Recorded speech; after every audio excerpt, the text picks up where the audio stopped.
Hello दोस्तों, स्वागत है आपका हमारे इस यूट्यूब चैनल कॉमर्स का टीचर। आज हम करेंगे क्लास 11th अकाउंट का चैप्टर 5th अकाउंटिंग इक्वेशन का पार्ट 8th। पार्ट 1 to 7 हमने कर लिए हैं, लिंक फॉर डिस्क्रिप्शन जाकर देख लेना। पार्ट 8th में हम करेंगे क्वेश्चन नंबर 11 जो कि प्रैक्टिकल रोल का क्वेश्चन है। ठीक है, तो आइए करते हैं क्वेश्चन नंबर 11। तो क्वेश्चन नंबर 11 है, show the effect of the following transaction and also prepare a balance sheet. पहले हमको अकाउंट मतलब ट्रांजेक्शन हमको प्रिपेयर करने, इफेक्ट वाला नहीं प्रिपेयर करने ट्रांजेक्शन हमको, उसके बाद बैलेंस शीट प्रिपेयर करनी। ठीक है, तो फर्स्ट एंट्री है, स्टार्टेड बिजनेस विद कैश ₹60,000। ये सेम ही हमेशा होती है फर्स्ट एंट्री हर क्वेश्चन में। तो क्या होगा इसमें, एक तो हमारा रेंट हमारे कैश ही बढ़ेगा और कैपिटल ही बढ़ेगी। क्या होगा इसमें, स्टार्टेड बिजनेस विथ कैश ₹60,000। तो कैश में भी 60,000 आएगा एक तो, और कैपिटल ही बढ़ेगी।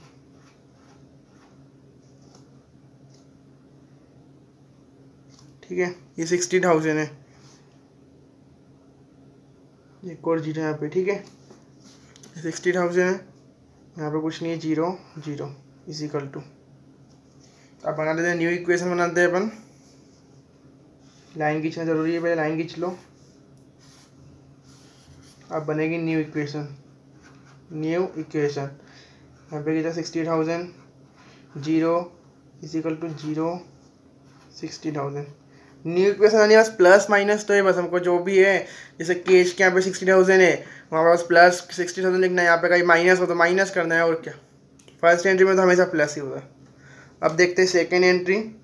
सेकेंड एंट्री है, रेंट रिसीव्ड 2,000। हमको रेंट रिसीव्ड हुई है। जैसे हम रेंट पे करते हैं तो क्या होता है, कैश में से माइनस होता है और कैपिटल में से माइनस होता है। और रिसीव हुआ तो क्या होगा, कैश में भी प्लस होगा और कैपिटल में प्लस होगा, ऐसा।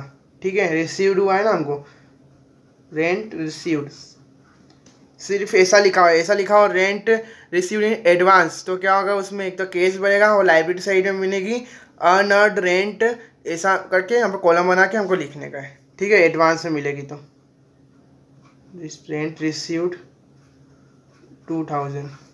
तो कैश में भी 2,000 प्लस होएंगे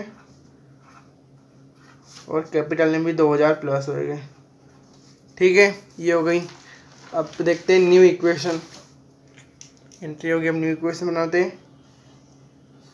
न्यू इक्वेशन,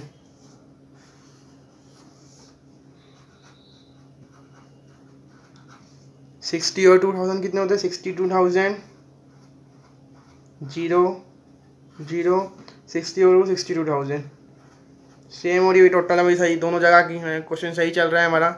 ठीक है, सेकंड एंट्री भी हो गई। अब देखते हैं थर्ड एंट्री। थर्ड एंट्री है, accurate interest ₹500। Accurate interest rupees, ठीक है, 500। तो इसमें क्या होगा, एक्यूरेट यानी क्या होता है कि हमको हमारा इंटरेस्ट यानी हमारे 1 महीने का इंटरेस्ट लेने की तारीख हो गई अभी हमारी। ठीक है, पर हमको मिला नहीं। एक्यूरेट यानी ये होता है, अभी हमारा जैसे हम जैसे सेल, जब मान लो हमने कहीं काम करा, ठीक है, तो हमारा काम हो गया है, पर अब सैलरी हमको मिली नहीं अभी तक। हमने हमारा काम कर लिया है, पर सामने वाले ने हमको अभी सैलरी नहीं दी है। तो ऐसा है। तो इसमें क्या होता है, इस फंडे में मैंने आपको एडजस्टमेंट बताया था, पार्ट थर्ड में एडजस्टमेंट थे, उसमें मैंने बताया था आपको। तो इसमें होगा, एक तो हमारी कैपिटल बढ़ेगी और असेट साइड में न्यू कॉलम बनेगा, एक्यूरेट इंटरेस्ट। तो वहाँ पे अमाउंट लिखना है प्लस, एक्यूरेट इंटरेस्ट तो एक्यूरेट इंटरेस्ट, एक्यूरेट रेंट हो तो रेंट, ऐसा। Entry accurate interest 500। ठीक है, एक क्या होगा, एक एसेट साइड में कॉलम बनेगा, एक्यूरेट इंटरेस्ट उसमें प्लस होएगा 500 एक तो, और कैपिटल में भी प्लस होएगा 500। ठीक है, तो कर दी है, ये हो गई हमारी एंट्री। अब न्यू इक्वेशन बनाते।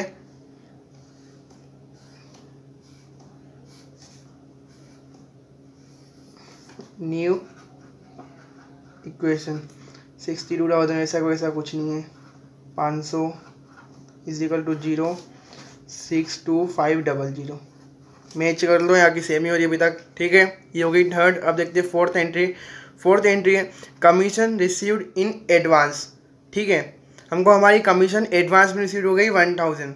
तो मतलब क्या हुआ, अनअर्ड इनकम हुई है। ठीक है। Income received in advance, adjustment में था ये वाला भी, ये वाला पॉइंट था, 4th नंबर का पॉइंट था ये। हमने जैसे अभी अब काम किया नहीं, हमको पहले से ही मिल गया है पैसे, तो क्या होगा इसमें, एक तो हमारा कैश बढ़ेगा और लाइबिलिटी साइड में कॉलम बनेगा अनअर्न्ड इनकम नाम से, तो वहाँ पे प्लस होएगा। ठीक है, अनअर्न्ड इनकम यानी जैसे इनकम जो भी, जैसे हमारी कमीशन हुई तो कमीशन, हमारी सैलरी हुई तो सैलरी, ऐसा तो अनअर्न्ड कमीशन हुई ना, तो अनअर्न्ड कमीशन। आप ऐसा लिखो तो ऐसा लिखो, नहीं तो आप ऐसा भी लिख सकते हो, कमीशन रिसीव्ड इन एडवांस, ये भी लिख सकते हो, आप तो कुछ भी लिख सकते हो। ठीक है, पर अनअर्न्ड इन कमीशन लिखोगे ना, वो बेटर रहेगा। तो 4th क्या है, कमीशन रिसीव्ड इन एडवांस ₹1000।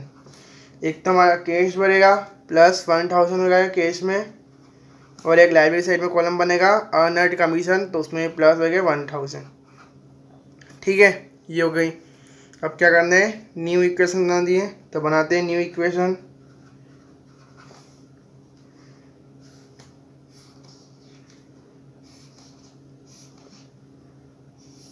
$62 + 1000 63,000 हो जाएगा। यहाँ पे 500 इजिकल टू इधर 1000, इधर वैसा का वैसा ही।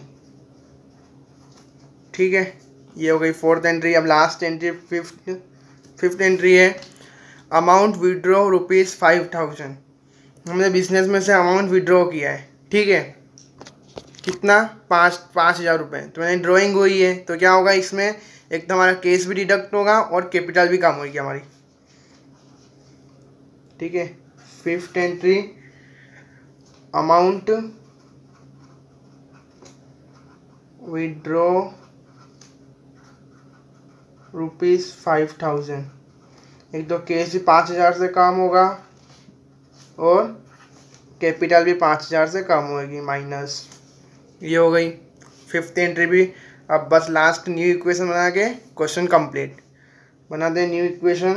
कभी भी आ जाए ऐसा कि amount withdraw, drawing amount personal use के लिए, या सी अमाउंट विड्रॉ किया है इसने, ठीक है, अभी तो ऐसा लिखा है, मतलब उसने बिजनेस में से अमाउंट विड्रॉ किया है, तो बिजनेस के लिए तो नहीं कर, बस अमाउंट विड्रॉ लिखा हुआ है ऐसा, तो यानी उसने ड्राइंग की है। ठीक है, ऐसा समझो आप, तो पर्सनल यूज़ के लिए निकाला है अमाउंट विड्रॉ, ऐसा उसने बोला नहीं कि अमाउंट विड्रॉ फिर उसका हमने कुछ खरीदा है बिजनेस के लिए, ऐसा तो कुछ बोला ही नहीं है। ऐसा आ जाए अमाउंट विड्रॉ ड्राइंग आ जाए, तो बस सीधा सीधा क्या करना है, सीधा हमको जाके बस क्या करना है, केस में से डिडक्ट करना है और कैपिटल में से डिडक्ट करना है, बस कंप्लीट ही हो जाएगी एंट्री। अब न्यू इक्वेशन बनाना है, बन गई न्यू इक्वेशन।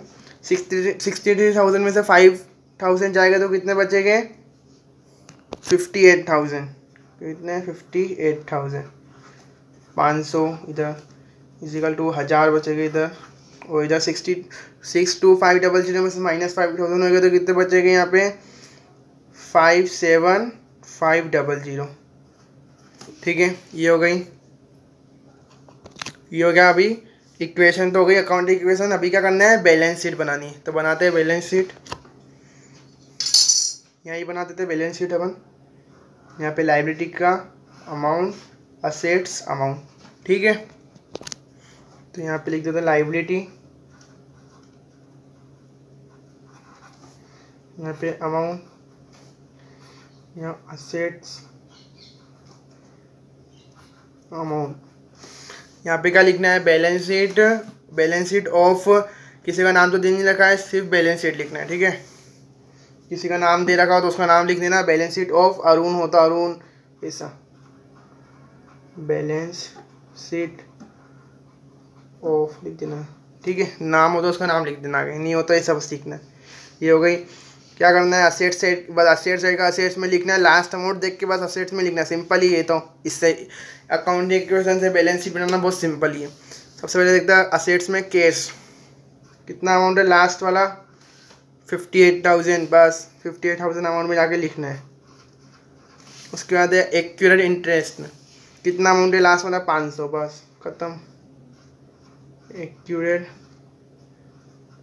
इंटरेस्ट कितना है, 500। उसके बाद है लाइबिलिटी और कैपिटल की साइड। ठीक है, सबसे पहले क्या लिखना है, कैपिटल लिखना है। मैंने आपको कल ही बोला था कैपिटल पहले लिखा करो। ठीक है, कैपिटल कितनी है लास्ट वाला अमाउंट, 57,500। उसके बाद है अर्नड कमीशन कितना है 1000 रुपये।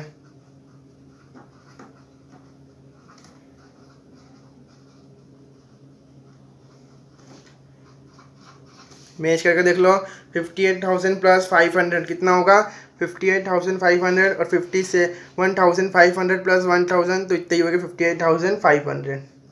यानी हमारी सही है बैलेंस शीट भी। डबल लाइन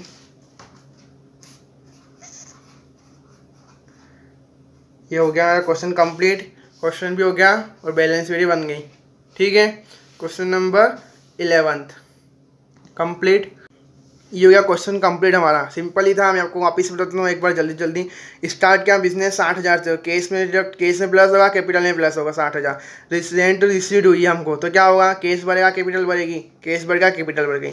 उसके बाद एक्यूरेट इंटरेस्ट 500 रुपीज़, यानी हम इंटरेस्ट हमारा हो गया 1 महीने का, अभी तक मिला नहीं हमको। तो क्या होगा उसमें, एक तो कैपिटल बढ़ेगी हमारी और असेट साइड में न्यू कॉलम बनेगा एक्यूरेट इंटरेस्ट, वहाँ पे प्लान से रुपये हो जाएगा। Commission received in advance, advance में मिल गई, हमने अभी तक कुछ काम नहीं किया, एडवांस में मिल गई। केस बढ़ेगा और लाइब्रेरी साइड में एक कॉलम बनेगा अर्नड कमीशन, तो उसमें 1000 प्लस हो जाएंगे। उसके अंदर फिफ्थ अमाउंट विड्रॉ, विड्रॉ किया यानी ड्रॉइंग हो गई, तो केस में डिडक्ट होगा और कैपिटल में से भी डिडक्ट होगा। बस फिर न्यू क्वेश्चन है कंप्लीट। ये हो गया क्वेश्चन। फिर बैलेंस शीट बना दी। बैलेंस शीट तो सिंपल ही है, बस असेट साइड के असेट्स में लिखना है, बस लास्ट वाला अमाउंट देख के लिखना है इधर, और कैपिटल और लाइबिलिटी साइड भी सही करना है। ठीक है, ये हो गया क्वेश्चन नंबर 11। और आप स्क्रीनशॉट लेना चाहो तो ले सकते हो इस क्वेश्चन का स्क्रीनशॉट।